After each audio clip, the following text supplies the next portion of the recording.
Hello and welcome to Read All About It, the podcast where people talk about their favourite and not so favourite books. Join me, Paul Cuddihy, as I take each guest on the literary journey of their life, from their most cherished childhood read and a book they'd recommend to anyone, to the book they couldn't be paid to read again, and much more in between. So listen, enjoy, subscribe and spread the word about the Read All About It podcast. My guest in this episode of the Read All About It podcast is Hugh MacDonald, a man of many journalistic talents, forging his reputation over many years at the Herald newspaper. He was the chief sub-editor, youngest ever appointed by the newspaper at the time. He went on to become the literary editor, so he knows a thing or two about books, and then the deputy sports editor, and I can testify that he knows a thing or two about a number of sports. Now a much sought after freelance journalist and commentator, Hugh remains one of Scotland's best sportswriters, one of its most generous in terms of offering help and advice, and definitely one of its best read. And no, he never paid me to say any of this. Hugh, thanks for joining us to Read All About It podcast. Checks in the post, Paul. Checks in the post. I can just tell people, it's audio, you're slightly blushing. But I suppose it's as that kind of guys as literary editor that I was wanting to get you on the podcast, and you and I have spoke many times about books. But absolutely, in terms of your journalistic career, I mean, it's been quite varied. I touched on it there. You know, chief sub-editor, such a key role. Newspaper, you're literary editor. You were very much involved in sport. Do you have a particular love, or was it just the love of writing more than anything else? I kind of fell into it. It was, I fell into journalism because I suddenly decided I didn't want to do other things. I mean, obviously I wanted to be a footballer and I wasn't good enough. And then I was also at seminary to become a priest and I wasn't good enough. And then We'll not ask anyone about that. And then I was accepted for medicine at Edinburgh University, and I decided that very late that I didn't want to do that and just knew. And I said, right, okay, what do I do? And there was an advert in the Evening Times, become a young journalist, and I kind of dived towards that. But I always had a great interest. Always had a great interest in newspapers. I read newspapers avidly, usually from the back to the front, to be frank, because I was always a football fan. I'd be a football fan for as long as I can. My first earliest memories would be playing football. And I was always into reading because I came from a reading household. I came from a really working class household that became a middle class household, but it was a very working class household. But both my mother and father would be avid readers. You know, they would second-hand books, pick up books, and very, very, very reverent about books. There was a feeling of reverence about books in my house. And you know, when you were the literary editor at the Herald, is that because I think sometimes people from the outside would think that, especially if you love books, that's the dream job, because you're basically reading about books. People are sending you books all the time, and it's a really funny job. It was my dream job, and I had to give it up for reasons that are too tedious to go into, but there's sort of illness involved. But to give you an idea of it, Paul, to be a reader, and I know you are, that every day you walked into your work and there's this pile of books to open. So every day was Christmas. So the first week I came into the job, I said, I'm going to pick the best book of the week and I'll read it and I'll review it. And by the end of the first 2 days, I had 10 to read. You know, because you were getting all the best books in. Yeah. And it was just a colossally fascinating job. We both work in a sports environment where access to the stars can be difficult. It's actually, by and large, it's the opposite with authors, because literary agents are trying to get publicity for their authors, so they're putting their authors up for interviews. So you're interviewing Martin Amis and Will Self and Bud Schulberg. I mean, you're just interviewing people that you're interested in, that you've read and interested in reading their stuff and knowing what. So yeah, it was a tremendous job. Yeah. Now, in terms of this podcast, and I've asked the people, everybody, the same 5 questions. Yep. And the first book is your favourite book from childhood, and I know I previously wrote a book called Read All About It. It was my year of reading more a great book as well. And you'd contributed it with, I'd asked various people their favourite book, so it wasn't a surprise, and it's such a classic that you've chosen as your favourite book from childhood. Yeah, Treasure Island, Robert Louis Stevenson, and I think for a variety of reasons. You know, in childhood, you get the feeling that a book is a classic and there's something about it that it's one of those books that you should read.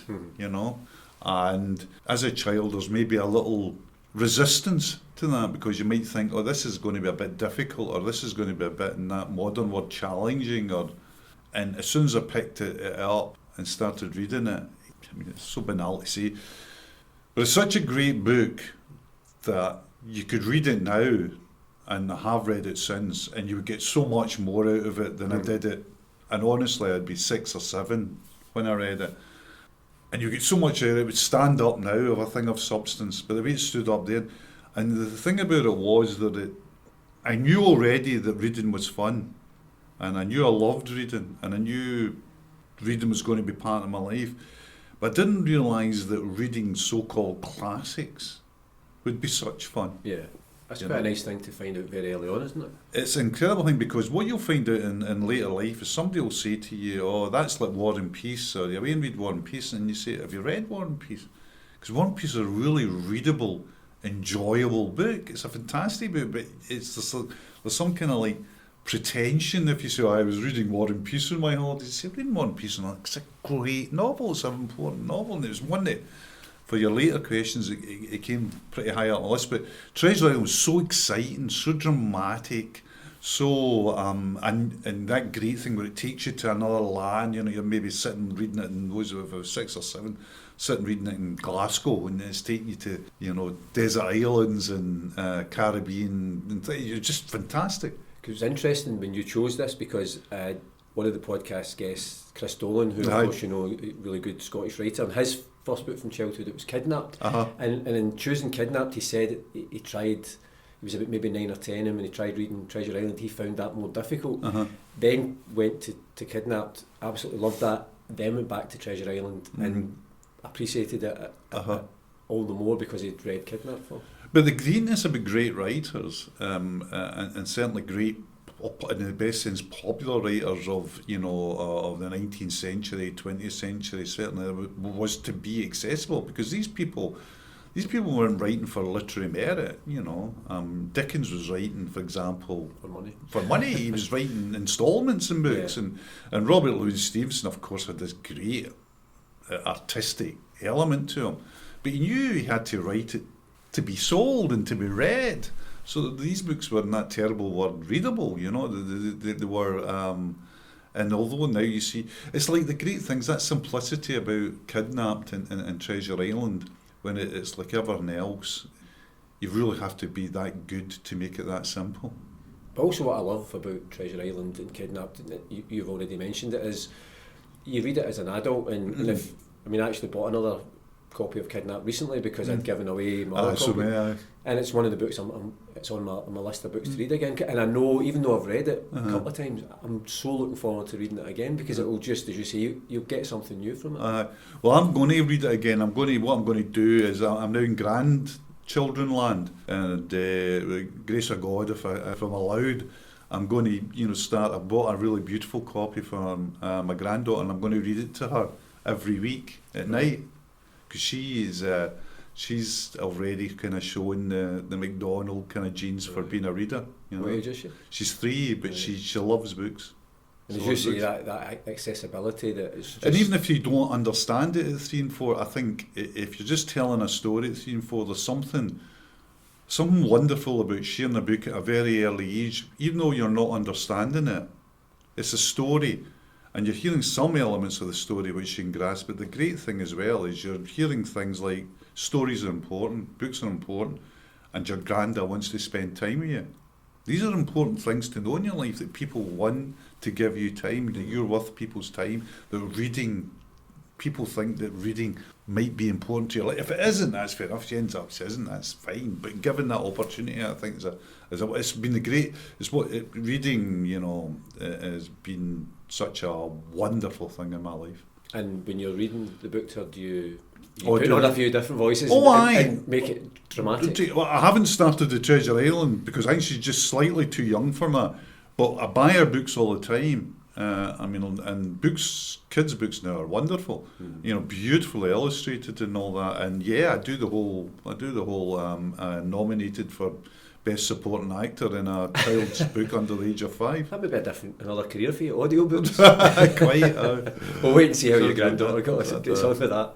In terms of the questions, I'm trying to lead people through that kind of literary journey of their life. So it's stepping forward to what I would call maybe the formative years when you're starting to really develop your own tastes. And there was you've chose a couple of different books. Yeah, I chose Borstal Boy by Brendan Behan and Flashman by George MacDonald Fraser, because they were really seminal books for me again, and I never stopped reading. I've never stopped reading in 64 years on this planet. And Borstal Boy was very important to me because I was about 13 or 14 when I said there's a lot of books lying about my house and you could get access to any one. My dad and my mum wouldn't bother about what you read. There wasn't like that book's too old for you, that book's too young. I always remember Lord Liverpool's report on the Holocaust was in our house, and I was reading that as a kid.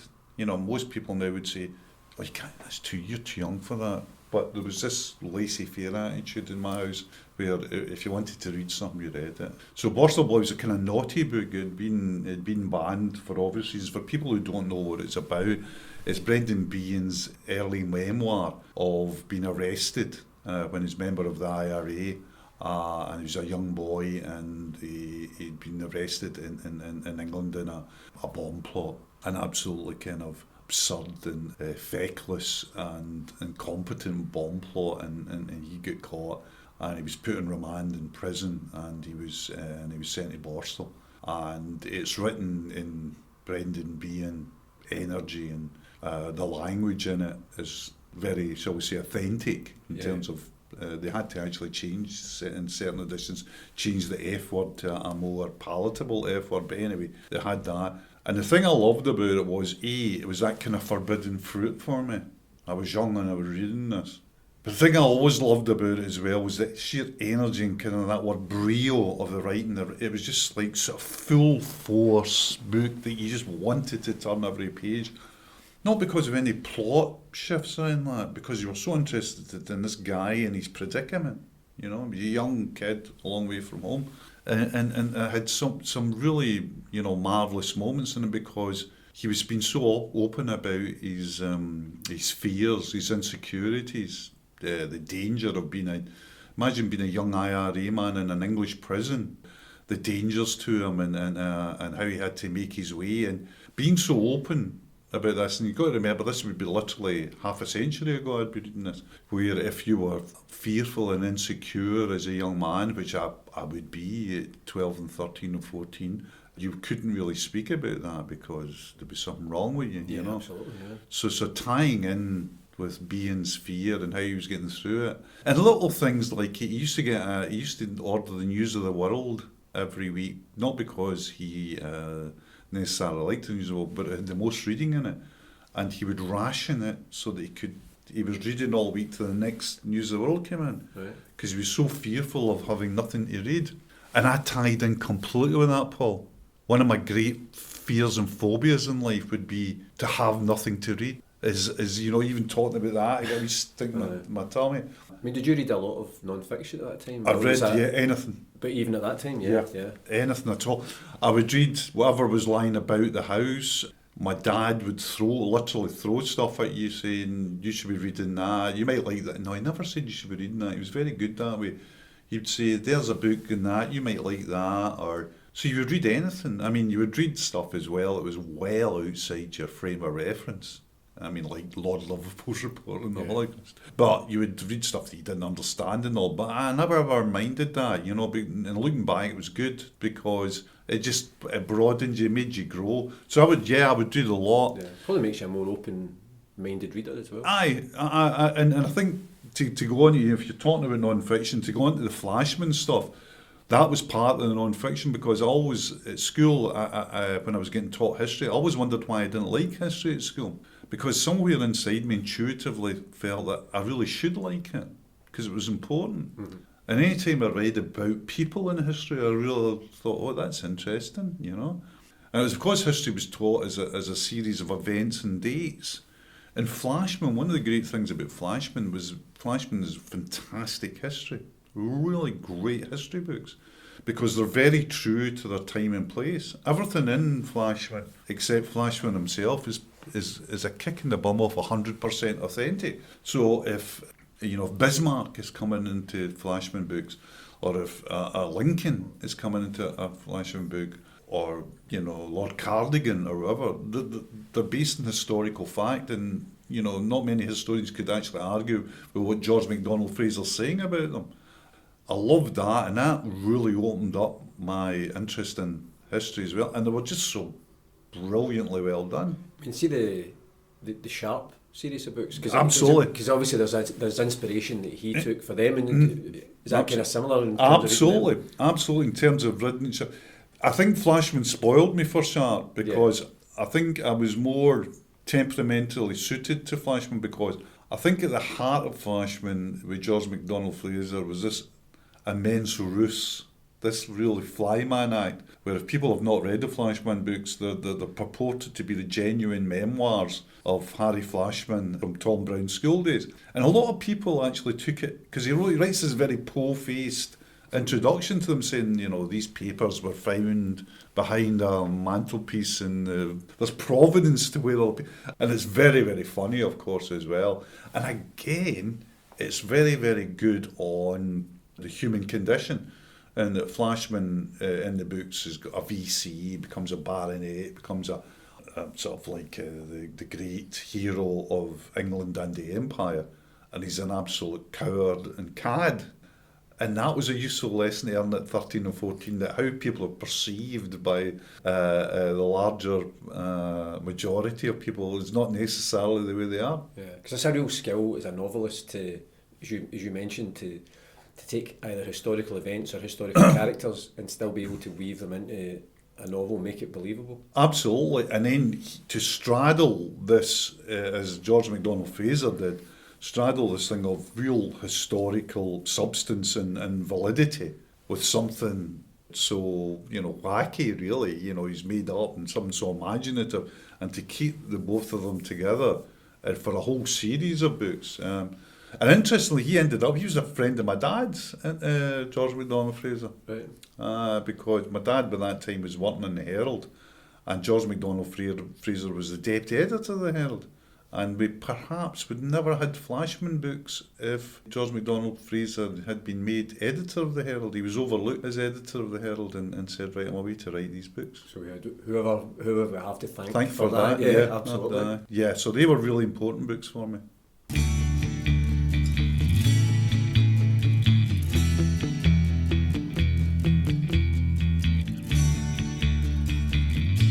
You're listening to the Read All About It podcast with me, Paul Cuddihy, and my guest, the journalist Hugh MacDonald. And we're on to question 3, Hugh, and that's a book you would recommend to anyone. And given your literary background, literary editor, I was really intrigued to see what you would choose for this one.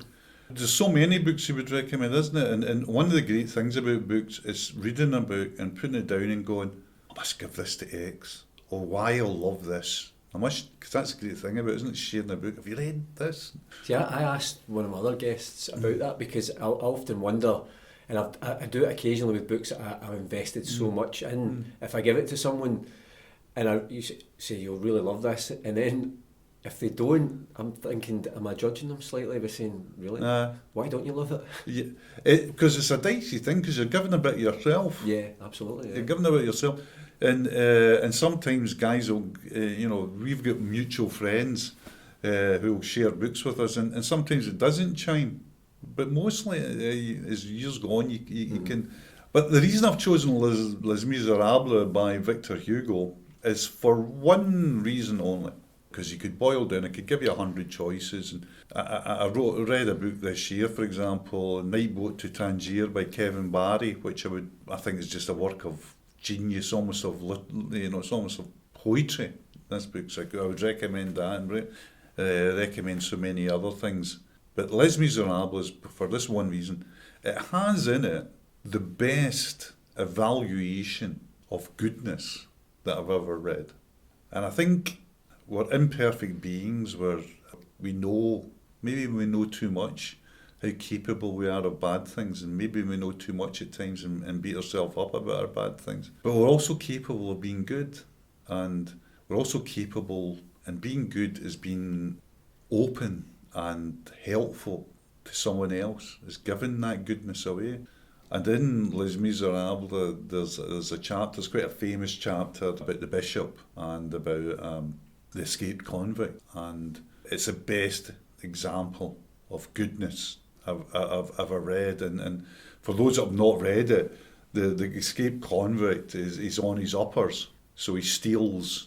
The bishop is very, very good to him and gives him his dinner and knows he's an escaped convict without doing that, and he makes no judgment in that, but gives him his dinner.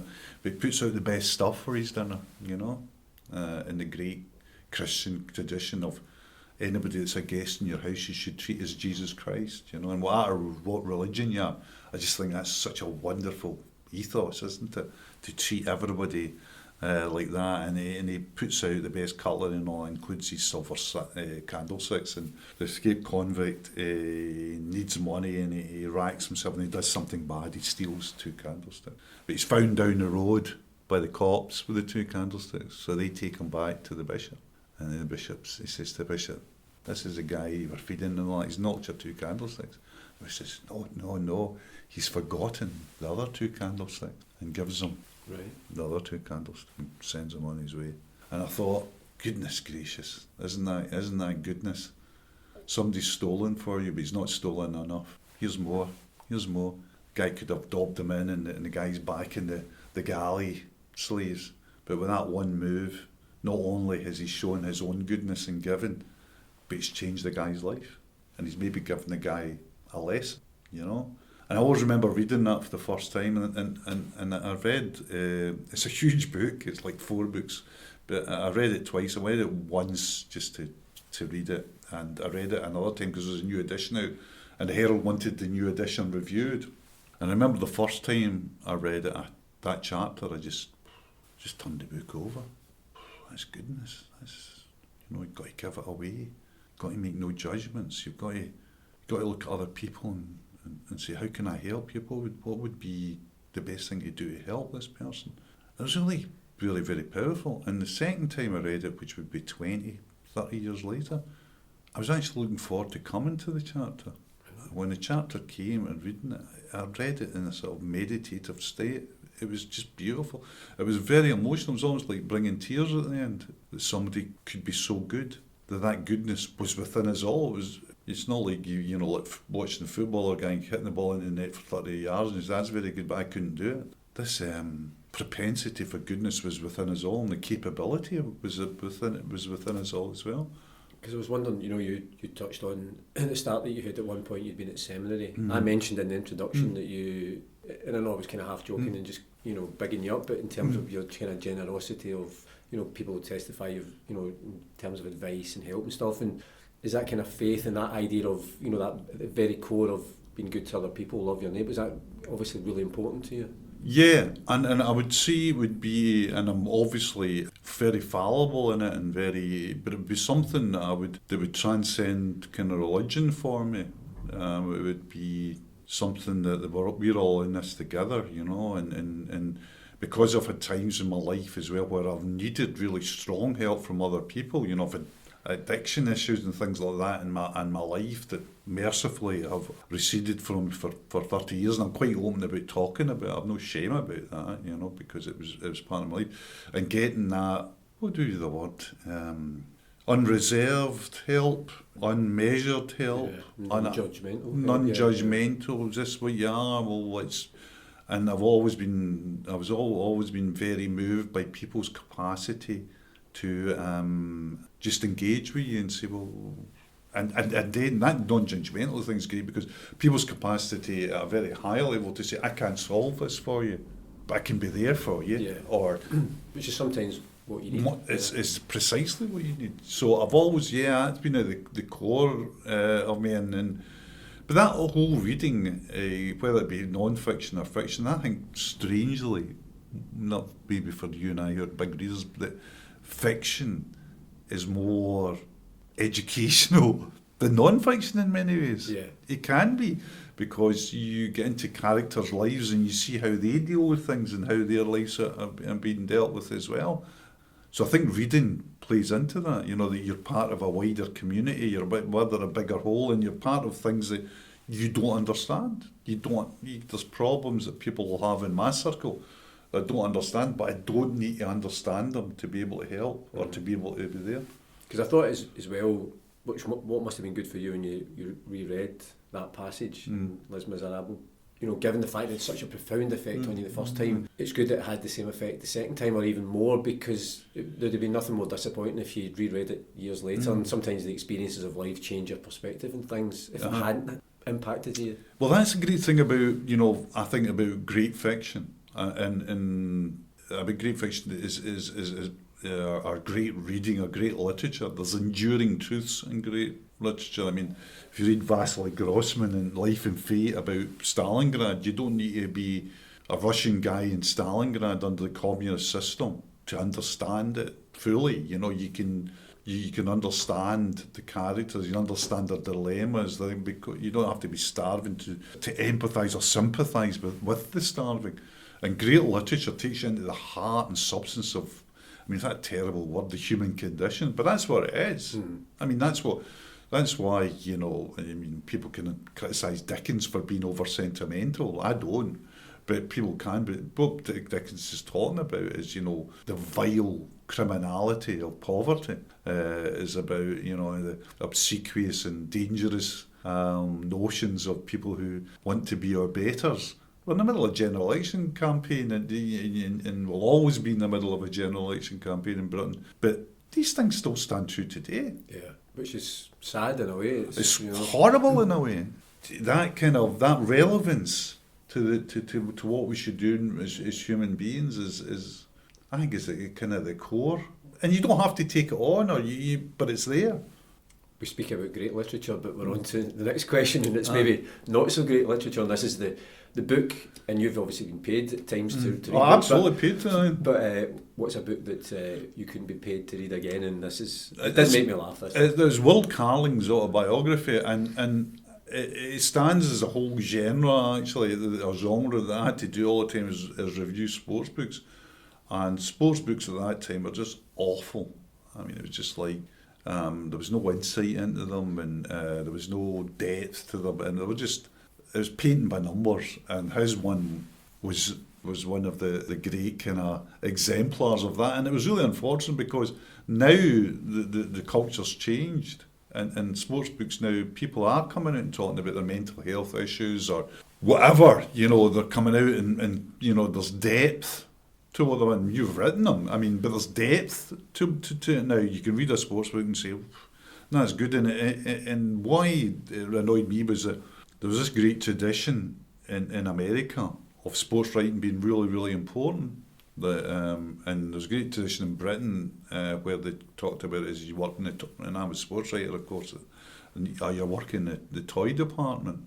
Whereas in America, of course, it was very, very important. And what they did as well in America, all the best writers were in sport, so that if they were having the Lindbergh trial, say, or Dutch Schultz was having his trial, the sports desks were cleared, because it was Ring Lardner and and others, Red Smith. They would all go to the trials because they were the best writers, So they'd send the best writers to do the colour, Damon Runyon and all these guys. So I always thought, that's a real chance missed, because American sports literature was so good and British sports literature was poor, and that's an exemplar of it. Because it's interesting, one of the other guests in this series of the podcast is a mutual friend of ours, Martin Gregg, who co-founded Backpage Press, who very much crystallised what you were thinking, and that was their whole philosophy, that they'd read a lot of American sports literature, and they've strived very successfully through a whole number of books that have taken sports writing and sports books to a new level. And I know you've been very much involved with them behind the scenes with some really great books.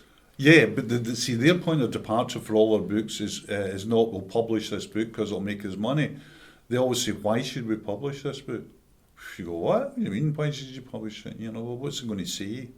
And see, when we do publish it, and I have been involved when they are publishing it and they're editing it, it's given You know, people can come out and say, well, I don't like that and I didn't like this, but it's given the greatest journalistic care and attention. It's really treated as a work of importance. You see that when you read the finished. Exactly, and everything's done to a purpose, and that would be my philosophy with them as well. Because I used to say, like sport in Britain, when I was chief sub in the Herald, and when would that be? Late 70s, early 80s. Sport would be treated like the sports editor would come in and be dismissed within 5 seconds. You know, just read out the sports section. Oh, yeah, we'll now talk about the important things.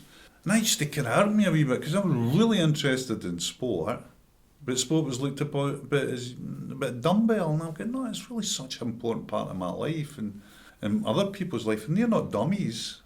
If you look at, see, apart from American street fiction writing, non-fiction writing about sport, all the great American writers have written about sport. The Rabbit series by Updike, Rabbit Armstrong is a basketball player. Philip Roth wrote a novel, you know, kind of tongue-in-cheek novel called The Great American Novel. Yeah. It's about a baseball team. I mean, I always think Don DeLillo, Underworld. That's possibly one of the best starts to a novel I've ever read, and it's all about the shot heard around the world, the baseball. By a guy who was born just up the road. Yeah. Bobby Thompson. That's right, yeah. Bernard Malamud, The Natural. If you go through all the great American writers, but sport is part of the life that they're living in, you know. Whereas if you could imagine when David Storey, for example, wrote This Sport and Life, I would just, what? This guy is writing a book about rugby league, and it's supposed to be a serious novel. It was really revolutionary. Well, I actually think the best football novel, and to me it's, and I think I'm so proud that it's a Scottish. I think Robin Jenkins' The Thistle and the Grail is an absolute classic. And it is, you know, Scottish Junior Cup, but it shows you how football is so inbred in us and is so part of our culture, and to deny it. And there was a denial of it in the time when I'm talking about late 70s, early 80s, in the Herald, for instance. The Herald would be looked upon as sort of upper middle class, grammar school, hutchy boys, all been to university. Of course, my nose was out of joint in a way because I wasn't one of them. You know, I was like a seminary boy, just come basically from there into newspapers, no formal education at all, and football daft. I mean, like, and I've no shame. I mean, I'm still obsessed with football, Paul. I travel all over the world to watch it with my son. I spent my life with my kids bringing them up watching football until they either didn't like it or they became obsessed like me. And if they didn't like it, like my daughter, she wandered away fine. But it's such an important part of my life. Yeah. So important parts of life, you've got to read about them, you've got to make them valid. Otherwise your culture becomes devalued by other people. And off the top of my head, the Backpage Press, and I have to say as well, Martin's not paid me to plug his company. The Pirlo autobiography is absolutely stunning, and also from a Celtic point of view, Stephen Sullivan's biography of Sean Fallon is as good a Celtic book as I've ever I think so. I think I had the privilege to be involved in that project, no more than that, and it's a work of great substance. If there's one unfortunate thing about the Sean Fallon book, is it should reach a wider audience, because what we're talking about, if anybody's listening to this and they're interested in sport in any kind, what we're talking about here again is that word of a man of substance, how this man makes his life, and what is important to this man's life, and how he influences the lives of a whole generation of Scots and Scots-Irish, which he did. And it's almost a last will and testament of Sean as well.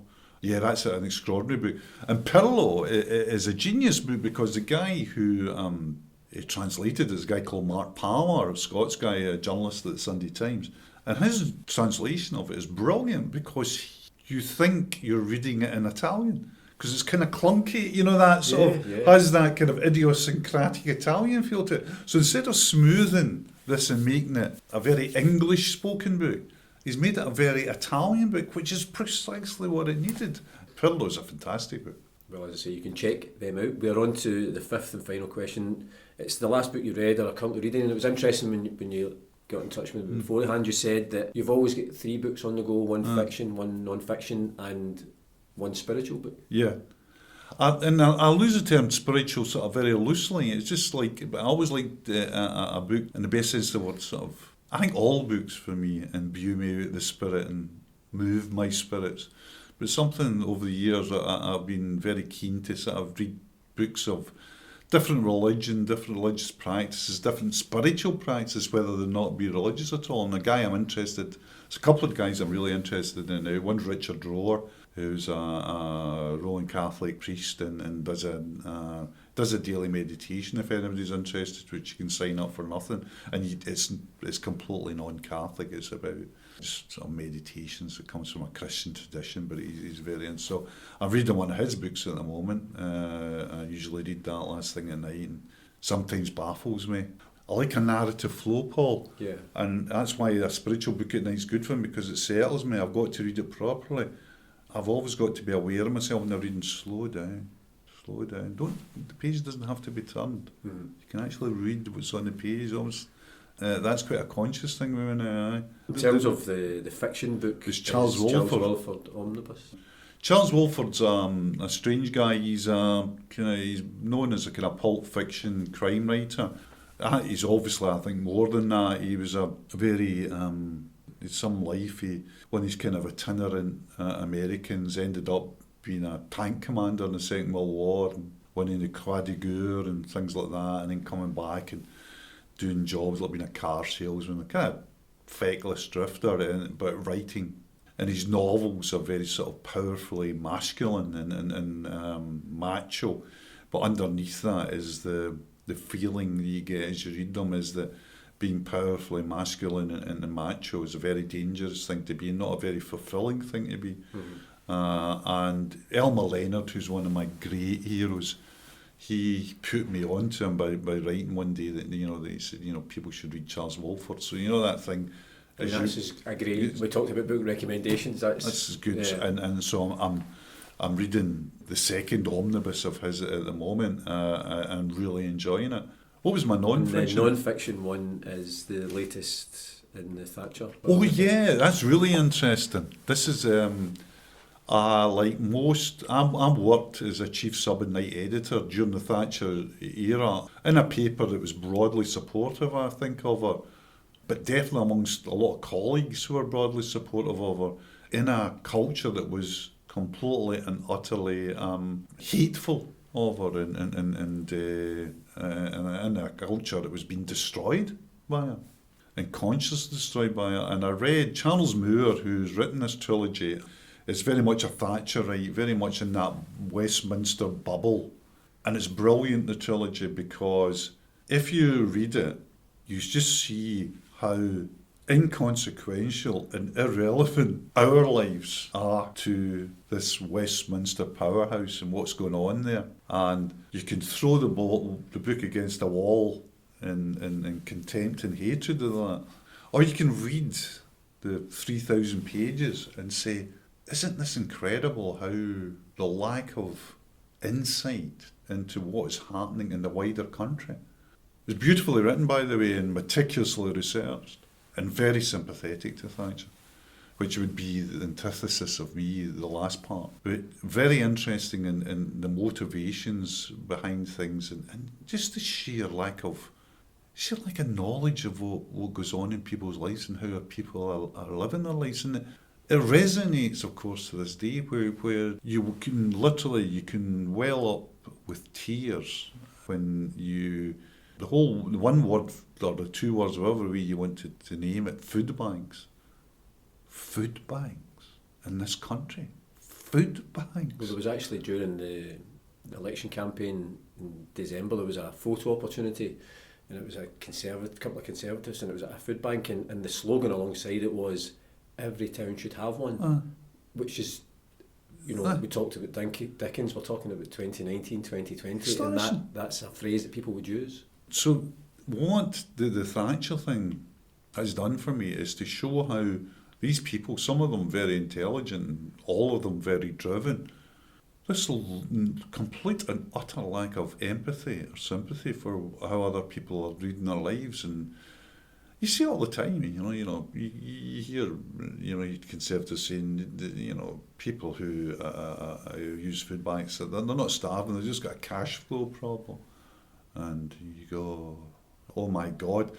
And I find it very, very interesting, the Thatcher thing, to read about it and read about what she was doing and what she was trying to do and how she was. And I've got to the end of the trilogy now, and in a very, very amazing way, when you come to the end of it, you realise, this would be my take if I was reviewing the book, that she was a woman almost incapable of love. And I think that's a terrible affliction. I really do. And I don't think she was a woman that was loved. And at the end, and I think that is a terrible place to be in life, because surely if you learn anything about life and without getting the violin out, I think the whole thing about life is to love and be loved. Mm-hmm. If you had to put it down to... Yeah, absolutely. That's what sustains me. And to say, well, for example, towards the end of her life, she's suffering greatly with dementia. Her 2 children are not visiting her. They just don't visit. And no friends really come about and visit. She's just... the title of the book, the last chat is Herself Alone. And you say to yourself, it's that great thing about, what is it, the great Bible thing, what does it merit a man to gain the whole world and lose his soul? And the soul is love and be loved and be that. In many ways, because people see me reading it. I was away in Poland the other week and I was reading it there. People on planes will see me reading it. And obviously they'll come to their conclusion as a Tory. Yeah. And I'm completely, but I've always always liked to be open-minded and see what was in it. And it's a really desperately sad book. Desperately sad. A kind of final question to you, and just given, your own career and your own love of books, have you never wanted to go into more, writing novels or writing non-fiction books more? Or do you enjoy the kind of more the journalistic side of things? I just don't enjoy writing, is the thing. I hate writing. I always use the Dorothy Parker one, where she says, I hate writing, I love having written. And that's the way I do it. I love having written. See, once I finish something, but every day, and I write now, I probably write most days. Every time I write and the blank screen comes up, I get a real feeling of fear and insecurity and, oh God, this is the one that's going to catch me out, and this is, why did I do this, and I'm no use at it and all that. So, the only good thing about it is I always know deep down I'll get through it, but I don't like writing. Just stick to the reading then. Stick to the reading. Listen, Hugh, it's been an absolute pleasure. I know you and I have spoke many times about books, but just to sit down and listen to some of your choices has been fascinating. Good. I'm glad. I hope it makes some sense to the listener. No, I'm sure people listening to it will enjoy it. But thanks again. Well, my pleasure, Paul. Thanks for listening to the Read All About It podcast, and I'd love to hear what you thought about it. You can get in touch via Twitter at ReadAllAbout20, on Instagram at ReadAllAboutItPodcast, or you can send an email to readallaboutit@paulcudahy.com. If you've enjoyed the podcast, subscribe, leave a review and spread the word. If you haven't enjoyed it, say nothing to anybody. But I do hope you can join me, Paul Cudahy, next time on the Read All About It podcast. And in the meantime, keep reading.